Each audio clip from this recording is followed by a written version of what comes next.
Do you realize if the Pilgrims had been bulimic, we'd still be, all we'd have to do right now to celebrate would be still suffering over post-Halloween depression?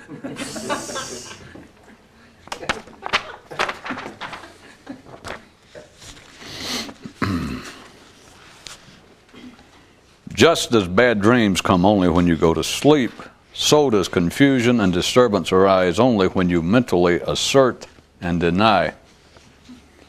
Thus it comes to pass that the awakened are on no one's side, the enlightened in no one's camp. Only those asleep and in the dark are partial, and it is the preferences that sustain their condition. More regarding the distinctions between thinking and knowing. Under ordinary conditions, if you can talk about it, it's from thinking. And if it's from thinking, it's not worth talking about. Ergo, never listen to anyone who insists, I know what I'm talking about. They mean, I think I know what I'm talking about, which is the same as not knowing. Thus to some can silence be a great teacher. One man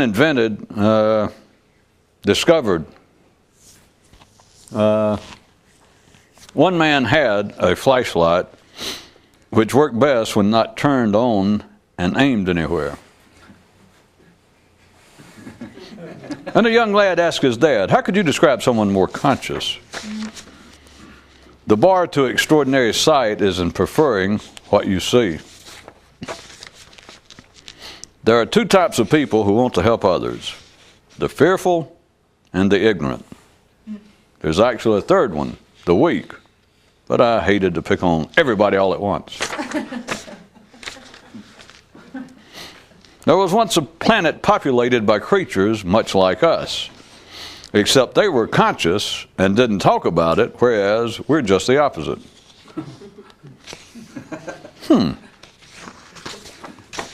Earlier in the program, it was noted that silence can be a great teacher, but let me be more exact.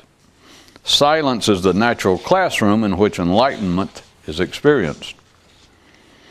Thinking in certain matters is given to confusing the destination for the road to the destination. A predilection you can easily see which can severely restrict the chances for a successful journey. At one time, in a certain place, mystics were viewed as being the only people who could stay at home and yet go somewhere. Hint time. If silence can be of great use, then noise is of potential damage. And what is the steady fuel of the noise? Anathematic to those on the quest.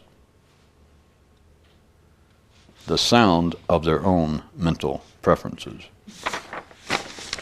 A man got life on the phone and asked, does intelligence have anything to do with it? With what? Replied life. Priests, psychologists, and other people with helpful advice are like those who are dissatisfied with the captivity of Egypt, but have yet to find the promised land. The way to tell that you're dyed-in-the-wool ordinary is that you don't mind being ordinary. A daughter asked her mother, what do you figure is the one question an enlightened person can't answer? And the elder pondered this for a moment and replied, if, now that they know the truth about life, they like it. And then did one part of one man's consciousness join in the continuing effort by saying to him, either bite my ass or don't bite my ass, but quit trying to decide whether you're going to or not. Sitting by a reflecting pool in the forest, a man so mused. Why? Through words can you make man appear foolish, but not so regarding any other creature? And just about then, his better sense prodded him to move away from the pool. Knowing is complicated by thinking, and thinking by asserting and denying. Mental likes and dislikes will kill us all. The way you can tell that someone is more conscious is by the fact that they're always home. How evolution works in one lifetime. Those who weary of religion take up psychology. And those who tire of psychology pick up philosophy. And those who wear out philosophy begin to think, maybe religion wasn't so bad after all. One guy asked another guy, how can you tell that someone's thinking? They're staring, he replied. But the first guy parried, but sometimes they're not.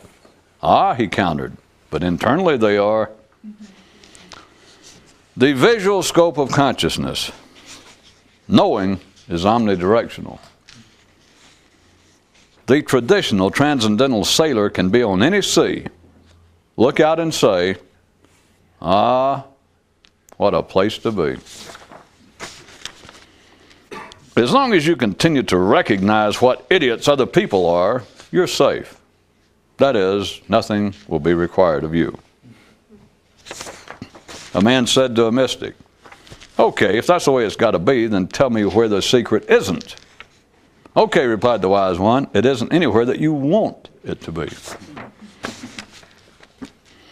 One man asked life, do you care if I don't care? And during the holidays, the post office stayed open late. One man said he lived by the motto of answering only one kind of question, none. A man who looks to his own thinking for help is in need of more help than he'll ever be able to render.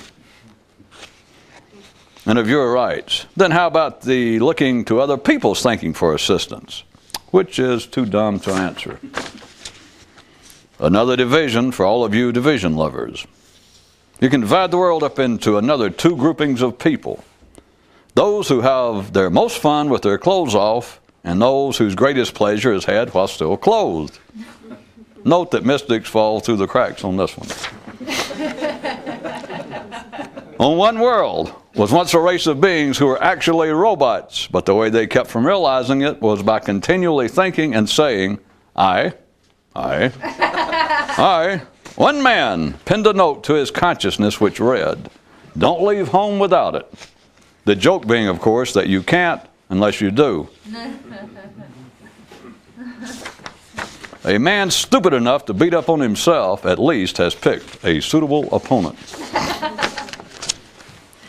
After many, many frustrating years of trying, one man finally got life on the phone and exclaimed, I'm so excited. I can't believe it's really you.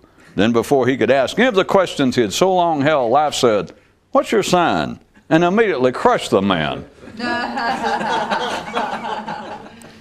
Moral. If you think that just because you can think weird stuff that you're beyond the grasp of justice, you've still got a lot to learn about thinking. If you're dumb, I mean ordinary, it's good to remember that the dumb, I mean ordinary, are happiest when unaware of their condition. Those not up to facing the natural are those who like to think of the supernatural. On one world, the only way to hit a target was by aiming at it. But on a sister planet, things were just the opposite. If one of the characteristics of a more conscious person truly is that they mostly ignore things, then note that to ignore things, you can't have a preference as to what gets ignored. Okay, question me this. What is the anathema of ignoring? Thinking. Funny how it all works out. Statement never heard in certain hospitals. If getting well is the best I can do, then getting well doesn't interest me. Note, these certain hospitals are few and hard to stumble across. If you can fly a plane, you can take others for a ride. But the main thing to remember is that if you can fly, take yourself. Perhaps the ultimate in not caring, non-preference, is in not being bothered that ordinary people do not see what life is about. Of course, you have to also get over being concerned that when you're in thinking mode, you're in the same position they are. Moral cum caution. Never too hastily hand out the idiot awards.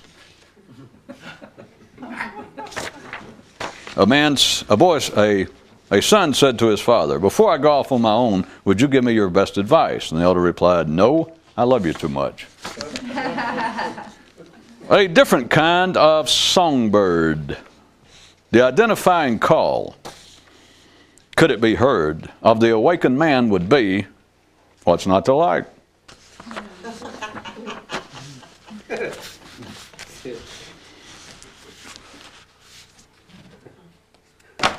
For those who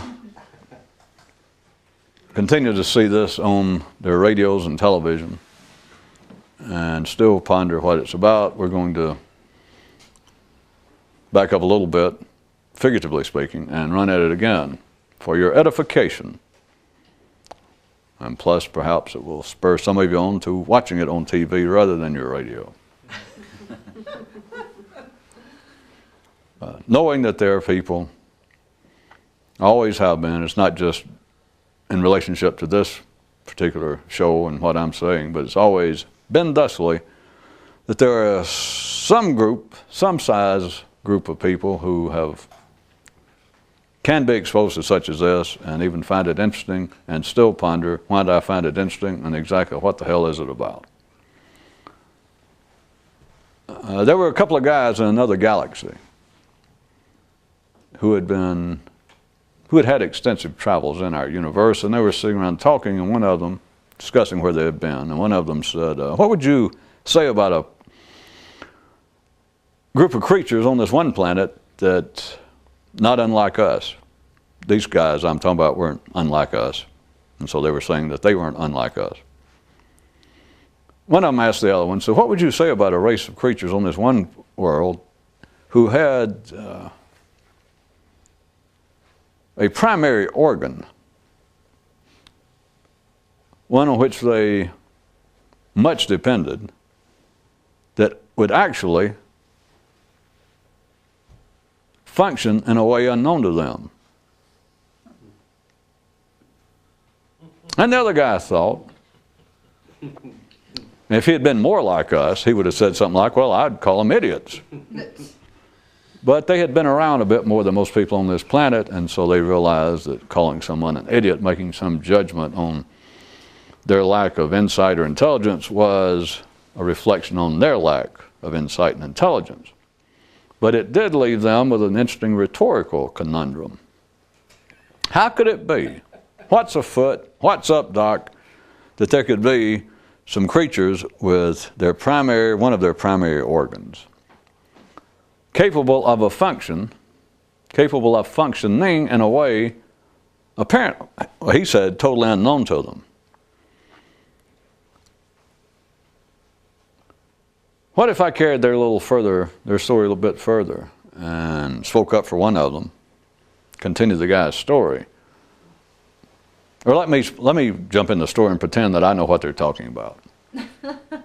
And I would say that the race of creatures that the first guy was referring to, that had an organ, that had a function, could have functioned in a way that the creatures did not know or not aware of, that he was not exactly on the money, the guy who had seen this, not questioning his observation. That's what he thought he observed. But let me pretend that I know exactly what he's talking about and had the same experience and just join in the story. Let me be a bit more specific with it and say that the creatures to whom he referred that had an organ, primary organ, that had the ability to function in ways unknown to them, that his telling was not exactly correct. It was that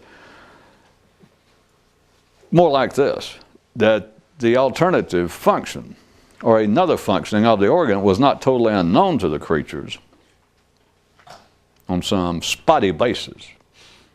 Was not totally unknown to them, but even those that had some awareness that could function another way could not perceive the purpose, could see no goal to the other functioning.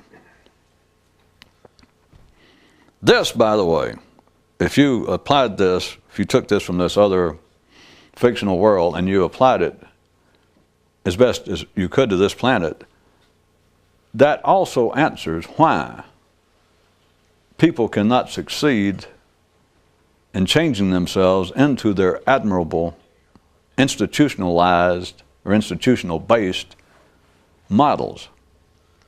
Would you care to clarify that? Oh, come on. I'm thinking. Oh, all right. That's why people can't be Buddhist. That's why people cannot become cured of psychological problems. Are you glad you asked me to clarify it? Well, I'm thinking. See? Furnabouts tear play.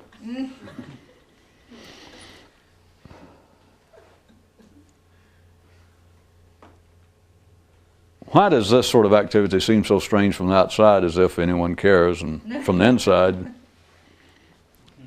it's just we got all the tape to run? Why does it seem so strange? And it's really a useless battle to speak about this specifically. That's why I drag up religion and make up stories about people on other planets, because you speak about this specifically, it's really no better off to those who believe themselves interested, even just in passing. They're no better off. They do not find themselves any more elucidated. If you try and talk about it specifically, than they did based on their original inquiry. That is, that I sort of find it interesting, I think, what you're talking about, except I'm not sure what you're talking about. Would you tell me exactly what you're talking about? They do not, their understanding is not increased by trying to talk about it specifically.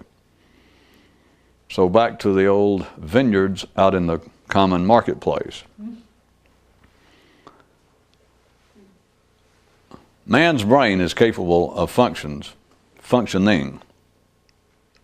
Let's put it that way, because if I say functions, then it is a quite easy and expected step that people so given to such imagination then believe that we're referring to something like reading minds or faith healing or conversing with the dead or what all the other stuff is, out-of-body experiences, whatever. I'm not speaking of specific functions. I'm speaking of the brain being capable of functioning in a way outside, different from that to which everyone is accustomed. There are no specific functions to mention after that. But the reality of there being other functions, and for those of you just casual observers or watchers of this, let me repeat, I am not inferring anything that you know about. I'm not hiding anything, but I have nothing in mind. I'm not referring to some kind of paranormal abilities as they're thought of. I'm thinking of nothing in specific. I am referring to the fact that the human brain can function in a way that is distinct from the way it functions normally in every normal person. The reason that it's believed historically and continues to be believed that there are paranormal, supernatural powers of the mind, or of human consciousness or the spirit, whatever it is, it amounts to the same thing.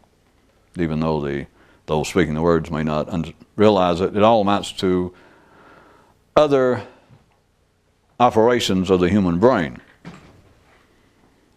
It is known, the human nervous system, forget individuals for a minute, the human nervous system in the midst of life itself, part of life itself, indistinguishable, inseparable from life itself, the human nervous system already has the awareness in it that other things are possible based upon the fact that the human nervous system is not a finished product. That is why the mind is capable. That's why the man's brain is capable of the things it's capable of. That is why the man can adjust under immediate circumstances to the environment and can, in fact, manipulate the environment to better suit him. That he is not victim of what is normally considered the very gradual glacier speed of change in other creatures, assuming that there is change. You don't have to argue that. But it is the human brain. That being an awareness that there is no specific name for, there is no specific understanding, it has given rise to the numerous notions that they're not completely illusionary. From one view, you can laugh at all the ideas of the paranormal and all the kinds of occult, New Age ideas, which is the same thing as laughing at religion. It's just that religion has a better track record and seems a bit more immune to passing sarcasm. It hopes it is. But it is a mistake to dismiss all of it as imagination, because there is no such thing as imagination. There's no materials anywhere for man to conceive of something cut from a whole new bolt of imaginary cloth. The brain is capable of functioning in a way that is unknown. That is what has given rise to such ideas as religion and men changing themselves. It is for that reason, though, that men cannot complete it. Or this is one description, it's not the reason, but it is one description, it is one way to look at why it is impossible. Anyone who dismisses and ignores what I'm saying, that is that the brain, an ordinary person's brain, humanity's brain collectively, at the average level, is capable of functioning in ways that are not normally experienced. And were it not for this reality, there would be no such idea as religion. But you understand that if the brain could ordinarily function in the way, if it could specifically function in ways of which it is capable, then people could be Christians and Jews and Buddhists. People could change by whatever standard, by whatever model they seem to have selected. Perhaps again I have torted this into an unrecognizable maze. But the very people, let's say fairly fundamental orthodox religious people of all stripes and of all ages, have always dismissed the idea of mysticism, the idea of some transcendental experience as being whatever they call it, imaginary, blasphemous, work of the devil, whatever they call it. They may just dismiss it on intellectual bounds that there's no proof of it, which is sort of interesting for religious people to point out. Of course, it's interesting. It's interesting for any human, based on thinking, to tell another human that what they're thinking does not have a sound basis.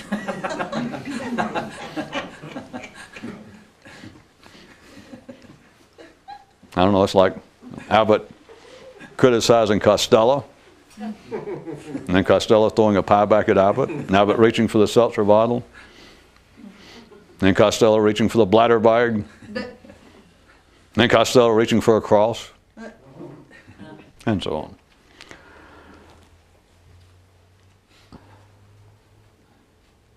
As strange as it is made out to be and assumed to be, the whole idea of mysticism to ordinary minds, it is not strange at all. What I was trying to point to is the fact that the heartland of humanity has always been fairly religious, or claimed to be religious. Some notion of a creator, some notion of supernatural forces, some idea of even just nature, but of something greater than man. That is still the statement of the fact, that is the awareness in the human nervous system, that the brain is capable of functioning in ways in which it does not normally function. Were it not for that, man could have no conception of anything beyond himself. My little made-up story in the beginning of the true intergalactic travelers, when one of them said, rhetorically, when he asked, what would you call creatures who had an organ that would function, that could function in ways, one of their primary organs was capable of functioning in ways that they were not aware of? What would you call them? And I cleaned it up when the guy, and I said that his temptation, based upon his resemblance to us, would be to say, well, they're idiots, not to know it. The human nervous system has an awareness that this is true. Not that they're idiots. It takes a specialized human to know that. But they are aware of the fact that their brain is capable of functioning in ways of which they do not normally experience. No one can explain it, not an ordinary person, but it is based upon the fact that they believe in outside information. I thought the best example, and it probably was religion, but if you would like to expand it a bit, because it's certainly not localized to that, is the belief that there is information available outside of oneself. That is, from one view, just absolute foolishness.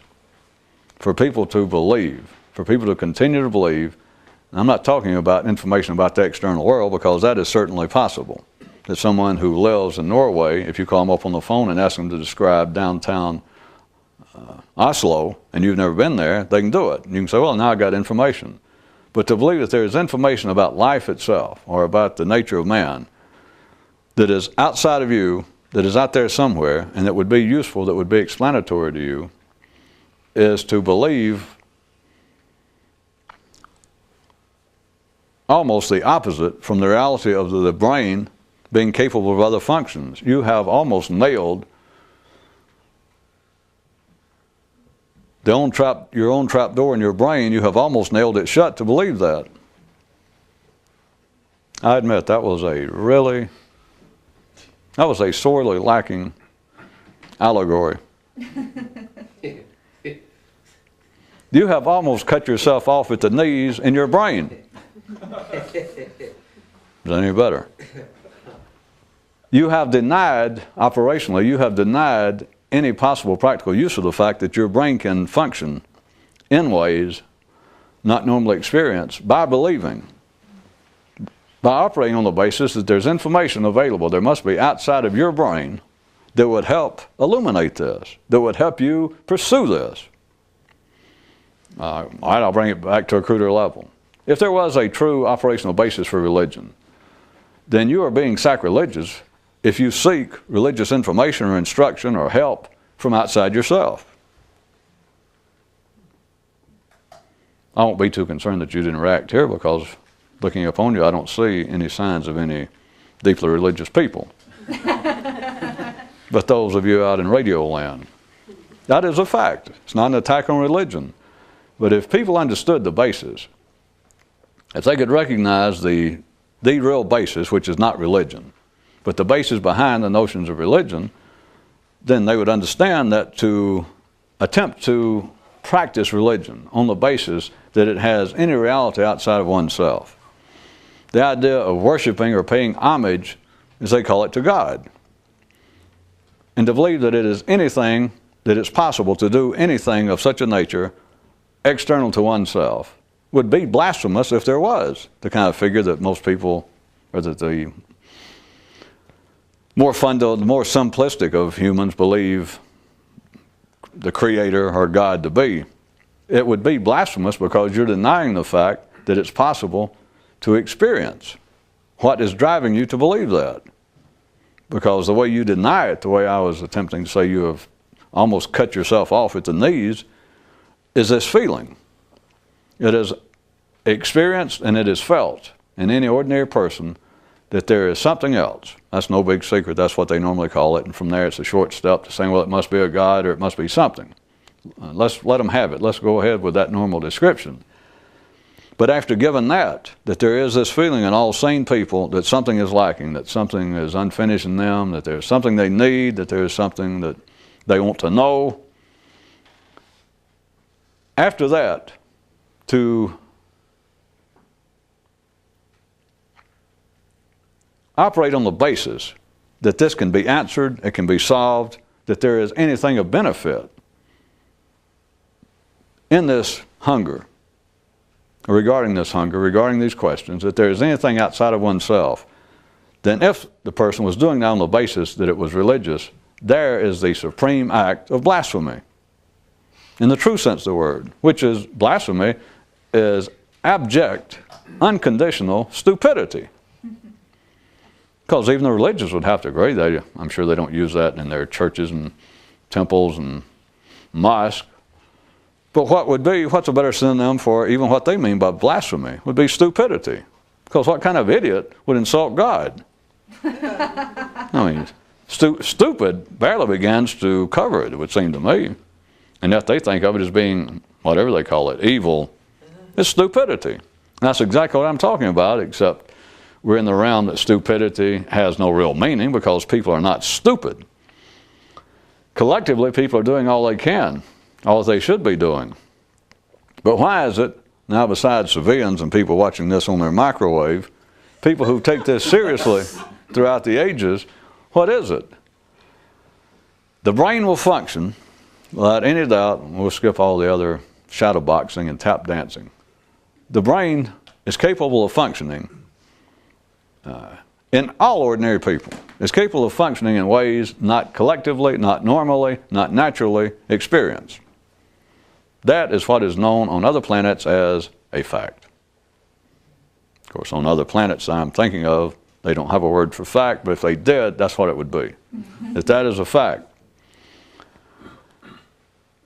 The problem, when you start out, people watching this, civilians, and people who then get involved or believe they are for a long time, the problem is, and by problem I mean the difficulty, the trickiness of it, is if you hear some description of it that just strikes you as correct, that the classic ones being that you finally read, someone has said that man lives in a dream and with certain efforts he can awaken, or that man lives in the dark. Man is born and lives in the dark naturally, but with certain extraordinary efforts he can step into the light. Or that man is born and lives routinely in captivity, but through certain efforts or knowledge he can be liberated.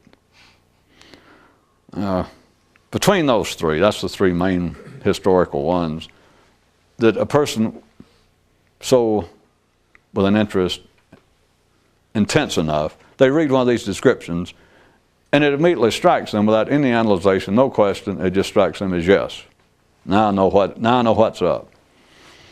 And it is even hard to shake the original picture from your mind. The words that if the first one you read, or the one that caught your attention originally, was that man is born into slavery. But through certain knowledge and efforts, he can be free. You read that and you understand more than you actually can describe.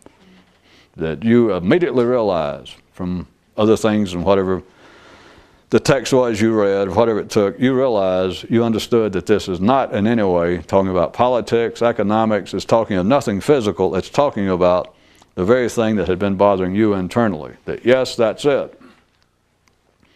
As I said, those who have been through it, you'll note you can be 60 years later and that original description is still the one that tends to spring to your mind when you think of it or when you speak of it.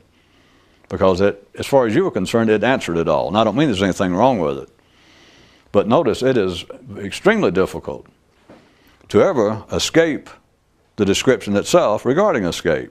That's what you feel as though that you are dealing with. That's what you're struggling against.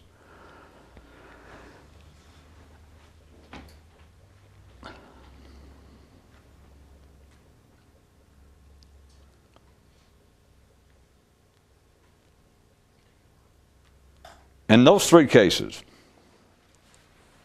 that there is, on the one hand, this is one hand, this is for you people who are watching it on your steam iron. I'm holding out my right hand. On the one hand, we've got the three parts of those descriptions, the three initial parts. That is, that man is born into a state of sleep, born into a state of darkness, born in a state of captivity.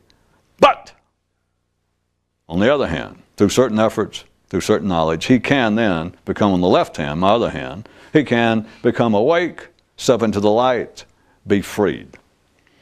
All right, so it's two separate things, without any doubt.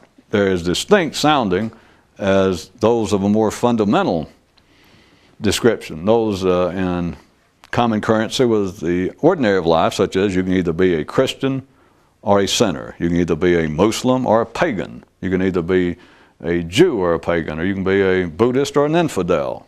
That is, you've got your choice, or there are two possibilities, and they're that distinct.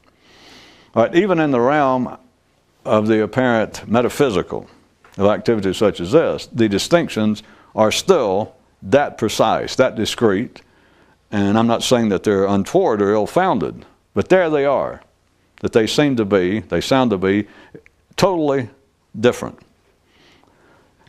The basis of that total difference, the reason it strikes everyone as being valid, that no one actually questions it, all the way from ordinary to those involved with such as this. An ordinary person who believes in religion, someone who is attempting to be a sincere practicing Hindu, they believe that you're either sincerely involved and that you have either reached the level that you qualify, that you deserve to think of yourself as a true Hindu, or you don't. Or as the Christians say, you either are a Christian or you're a sinner, which I think in the Greek meant you missed the mark, that you either made it or you missed it. You're not in between. No religion puts up with that. You can't be in between. Unless I understand if you're a Catholic and you're dead and you have sufficient funds, but I'm not a religious expert. I don't know. I don't want to go into that. It's not my business. But there is a basis for this feeling of them being discrete, being absolutely distinct. And it is what I'm telling you, that the first part, of missing the mark, being in the dark, being in captivity, being in a state of sleep, some kind of daze, that is the natural functioning of man's brain, but then you've got to say compared to. Because without taking into account, without being aware of yourself, without realizing that it is possible, then the first part is just bullshit. It's just a waste of time. It's bunk, it's foolishness to say that man's ordinary brain is in a state of sleep, is in a state of darkness, is in captivity.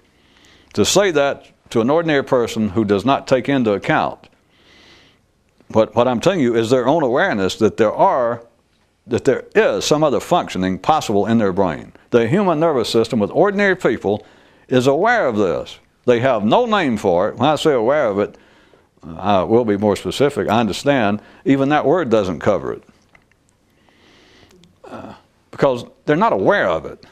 But it might be better to say, if this means anything to anyone listening, that they're not unable to be aware of something when it's pointed out to them at the moment. That is, ordinary people, if they followed what I was just saying for the last 40 minutes and just what I just said for the last 30 seconds, they would understand it. That it can be pointed out that don't you feel it, I could say to ordinary minds, don't you feel somewhere in you, forget the specifics, don't put a name on it, and I don't have anything in mind, but don't you feel that there is something going on in your brain, that there is some other possibility other than that which you experience? An ordinary person, momentarily, under the right conditions, just ordinary, they're in decent shape, and the weather's okay, and they're not hurting anywhere, they can momentarily, not necessarily be aware of what I said, but be aware of the fact that that is not untrue. They can, because it's in the nervous system. It's not speculation, and it's not something that may be. The nervous system, as I've drawn it out for you numerous times, is as though it's going up here and it got to the brain, and the brain is like it's still open. The brain itself, that it is still expanding. It is the one part in man, it's the one aspect of life on this planet that's observable, but within man, it's as though the nervous system, if you looked at it like being a tube going up, a pipe of some kind, all the rest of them, they go everywhere else, to your heart, to your lungs, to your kidneys, it goes there, and it stops in the organ. Energy goes there, and kidneys do kidney stuff. Gallbladders, bladder. Lungs, lung it up. Hearts, beat. But it goes up to the brain, and the brain does brain, but it is not closed up. So they're not unaware of what I'm saying. But there is no way to describe being aware of it, because ordinary people do not walk around with any awareness whatsoever. They do not think, well, my brain's not finished, or that my brain could do things that it doesn't normally do. Now, I'm getting close to people saying such as that, but then they turn it into normally aspects of behavior, or they turn it out, or they speak of it and think of it based on external standards, which now we're getting close to them saying, I could be a better person, that I would be a better person if only I could be a better blank, Jew, Christian, human, Democrat, American, Greek, Italian, something. But that's what they're in essence saying. Because were it not for that fact, it would never cross anyone's mind that they could be different, much less better. Because your kidneys do not think, boy, you know, if I'd got a better break in life, think where I'd be today. I could have been champ. All right, beavers. Well, surely you get the point. There would be no possibility. It would never occur to a man's brain that he could be different. Much less better, but it would never occur to anyone unless you have a non-finished, let's speak of just this planet, unless part of your nervous system, unless your nervous system is unfinished, there is no possibility of change. Not individually. There's no notion of change. If anything happens, if beavers have changed over the last several thousand years, it was on the beaver level. It was on the generic level. It was on the mass level of beavers changed. But individual beavers have no conception of change any more than your heart has any idea of change. It is only the brain that can dream of, that has thoughts, that has energy that goes through it, that then translates into humans, into thought, and then into words, to such words as be better, change, do this instead of that, do that instead of this. I'll be a Christian instead of a heathen. I'll be a good person instead of a bad person. It is only there. And so that kind of nonverbal awareness is there because it's part of the brain's operation. But it's not aware of it under ordinary conditions. It cannot say what it is that's bugging it. It cannot say why it is that I don't feel satisfied. People don't do this, of course, but why do they not ever turn and at least speculate on this basis? That why is it that I feel so uncertain? Why is it I feel disturbed, confused mentally when I feel not that way in any other way, in any other manner? Why is it that no one ever turns and goes, wait a minute, my brain, what I call my inner life, if they had this much sense, which from one view it's surprising that people don't do it. That's just kind of an outside joke. But a person think, well, no matter what they call it, psychological uncertainty, personal confusion, etc., that you would think by now that just ordinary people out in the street would narrow it all down and quit all this stuff about spirit and soul and heart and psychological. What they're saying is, in my brain is confusion, uncertainty. And if they had the ability to do that, they would also by then have had the ability to realize, well, I am in common company. It's me and everybody else. But then, why does not someone go, well, wait a minute. Is there something to be learned from this? My brain is never satisfied. Is there anything similar anywhere else in me? Does my heart, not in the poetic sense, but does my heart ever feel unsatisfied? Do my kidneys ever seem confused? Do my lungs ever appear to be disturbed? Does my gallbladder ever seem to have personal problems? Why does not anybody ever think that? Of course they have, but under guises so far removed from the blunt confrontation, the blunt reality of it, that it comes out in ways that are almost incomprehensible unless you have the magical ability to see what's going on and see through what people say. All of this, though, is based upon, where I was trying to point to, is based upon the reality, the whole idea that man can change individually, that you can change, and we're speaking psychologically, of course. We assume that we're somewhere beyond the level of a person saying, well, that their greatest desire to change is to lose 10 pounds. We're talking about the inner life, that of someone a bit more complex than just worried about the physical aspects of life.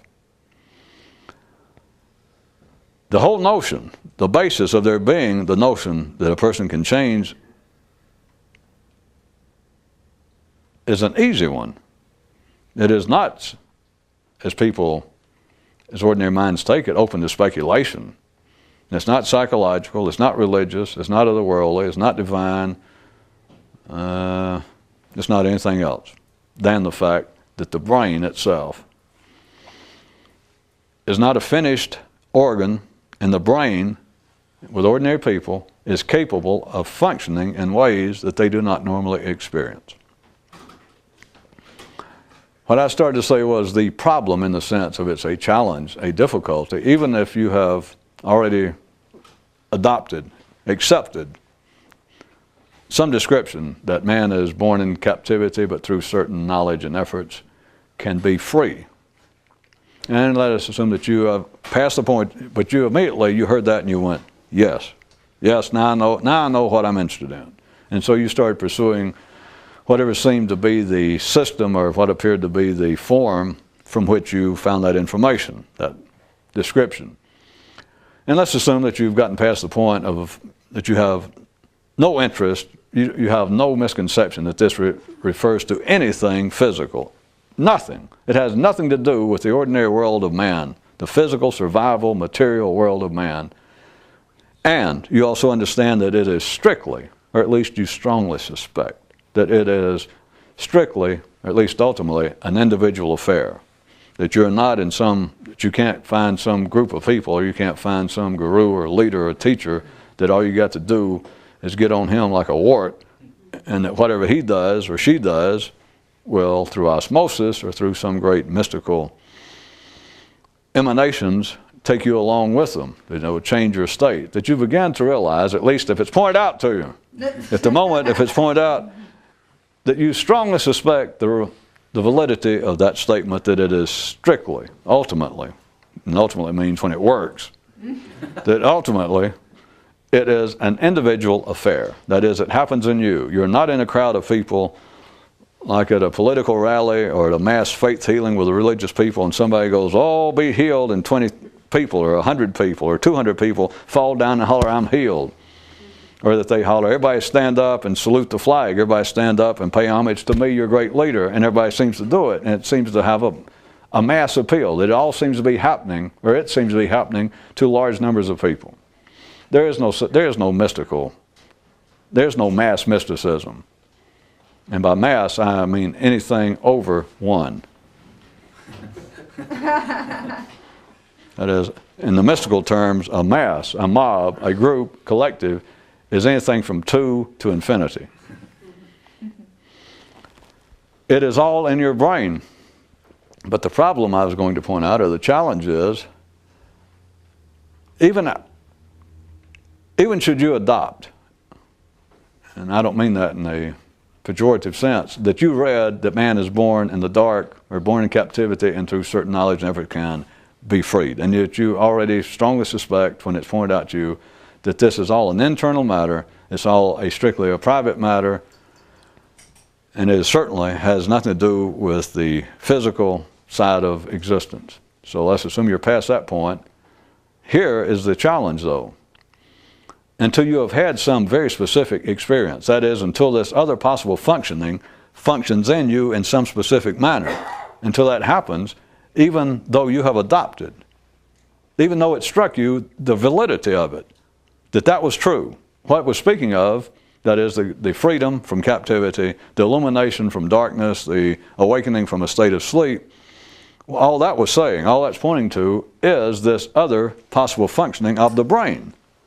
But until it happens in you, the challenge is, even though you've accepted the fact, which I'm saying is well-founded, you have accepted the description you read as being fact, that yes, it is possible to be freer, more enlightened, in some other state of consciousness that compared to the ordinary one would be the difference between sleep and awake, and that sort of thing. Until you experience it, here is back to my original story. The two guys, the intergalactic travelers, and one of them says, what would you say about a race of people somewhere? Their major organ is capable of functioning in ways that they're not aware of. It's not so much that.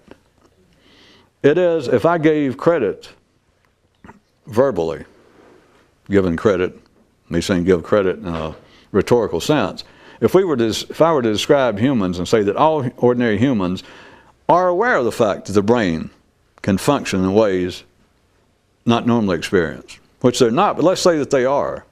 They're not unaware of it, but they do not go around thinking about it. It's not part of consciousness. If it were, here is why someone from another galaxy, if they came in and they still had the ability to observe what's going on and they could look inside man's nervous system, had some magical ability, such as like as my two figures in that story did, obviously, and they looked at man's brain and realized, well, there it is, I can see it. It is possible that it can function right now, and that they're not aware of it. All right, rather than say they're idiots, or rather than give any explanation like, well, maybe they're deluded, maybe they are in the dark, maybe they're born, maybe there's some kind of flaw. Rather than that, how about this? And as always, I'm really stretching the language now, but you either hear it or you don't. Look at it this way, that everybody's walking around, ordinary people, forget the few people involved actively with this sort of search and effort, but let's say ordinary people are walking around and they know, at least when it's pointed out, they don't go around and think about it, and I'm going to show you why. That ordinary people know that their brain has other potential functions, or it can function in other potential ways that it's not. But what would you do with this? If you're an ordinary sane person, and talking about challenges, I'm challenging now to come up with a allegory. Again, that's the benefit of being at the end. You either hear it or you don't. Let's say that you live in this house, and you have a kitchen, and you have cooks. I'm still talking about the brain. And as soon as you're born, the kitchen is active. It's furnishing nourishment to your brain. It's got cooks in there, and as long as you remember, all you got to do is open the door, and they give you food. Then one day, it's pointed out to you that right next door to it, across the hall from this kitchen, you never noticed, somebody says, look at that other door, there's another kitchen in there. And that you push open the door, and sure enough, it's this whole kitchen, but nothing's going on. And what if it's pointed out several times, or maybe after the first time you even remember it? And you open the door again, and there's nothing going on. It's a full kitchen. It's as full, it's as well equipped as the one across the hall that feeds you. The one that you know now you depend on. That day or night, all you've got to do is just remember and just open the door there, just crack. No matter what you do, they're in there. 24 hours a day, they are busy keeping you fed. That's your thinking. That is the normal operations, that's the normal functioning of everyone's brain. But what if, and this is, like I say, I'm pushing the language, but what if I said it's not that people are idiots, and it's not that this kind of activity is so mystical, so far removed that it deserves the kind of names put upon it, such as mystical, metaphysical, and all that, and hocus pocus, and occult, and New Age, and what if it is? What I'm describing, that this is, now that I've done it, it's not a bad allegory. Thank you. That you open the door, and there is the other possible functioning of the brain that people know it's there. But they open the door, and so what? It doesn't do anything. Now, with ordinary people, that doesn't matter. But now, how about it? Now, back to talking to people who are specifically interested in this, there is the challenge for a long time, is even you're convinced that you keep opening the door. Maybe ordinary people only do it once or maybe twice, or only do it if somebody actually points it out. And then, I mean, how long can you stay interested? Take that allegory as workable for a second. How often would you look in a room and nothing ever goes on? I mean, how many times? 100? 1,000? And there's no sign of it. Maybe you even ask somebody else in some way. And you find out you get somebody else to do it, and sure enough, they got a kitchen like that, and nothing's going on there. How many, you will very quickly, it's the nature of us, you would lose interest immediately. Just immediately. Think about the challenge until something goes on in your kitchen, for those who are actively pursuing such as this, that you look in that part of the brain. Of course, you got to turn away from the ordinary operations, which is the attempt to remember the name of God, the attempt to remember yourself, the attempt to do anything to try and bring this activity. Instead of you staying in the hallway and just constantly, you're at the mercy of the kitchen and the noise over here on your right, your main functioning of the brain. You keep trying to look over here. You know that there is something else, but every time you open the door, it's like nothing happens. The same as everybody else. Except with someone involved with this, you got to press on.